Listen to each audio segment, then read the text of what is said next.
উখিয়া উপজেলার বালুখালী ইউনিয়নের রহমতের বিল এলাকায় উখিয়া ব্যাটালিয়ন ৬৪ বিজিবির একটি বিশেষ দল গোপন সংবাদের ভিত্তিতে অভিযান চালিয়ে তাকে আটক করে। গোপন সংবাদের ভিত্তিতে জানা যায়, উখিয়ার ইয়াবা গডফাদার মনির হোসেন ওরফে মনির প্রকাশ ইয়াবা পাচারের অর্থ ভাগাভাগির জন্য রহমতের বিল এলাকায় গমন করে। বালুখালী বিওপির একটি স্পেশাল দল আগে থেকেই কৌশলে ওই এলাকায় অবস্থান নেয়। বিজিবির উপস্থিতি টের পেয়ে আসামি মনির পালানোর চেষ্টা করলেও পরবর্তীতে ব্যর্থ হয়। তাকে আটক করে ব্যাটালিয়ন সদরে নিয়ে আসা হয়েছে। প্রাথমিক জিজ্ঞাসাবাদে মনির হোসেন স্বীকার করেছে যে তিনি দীর্ঘদিন ধরে সীমান্তবর্তী এলাকায় ইয়াবা পাচার ও মাদক ব্যবসার সঙ্গে জড়িত।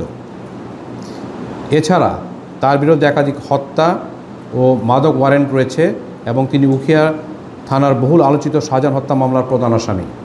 বিজিবির হাতে অনেক ইয়াবা চোরাকারবারি বাংলাদেশি এবং রোহিঙ্গা ধরা পড়লেও প্রায়শই দেখা যায় যে তারা মূলত বহনকারী কিংবা মাদক নেটওয়ার্কের সক্রিয় মাঠ পর্যায়ের চোরাকারবারি, কিন্তু এদের পেছনে মনিরের মতো গডফাদার পর্দার আড়ালে থাকে। আমরা গডফাদারদের চিহ্নিত করছি। পর্দার পেছনে মাদকের সাথে জড়িত এই সমস্ত গডফাদারদের ধরার অভিযান অব্যাহত থাকবে।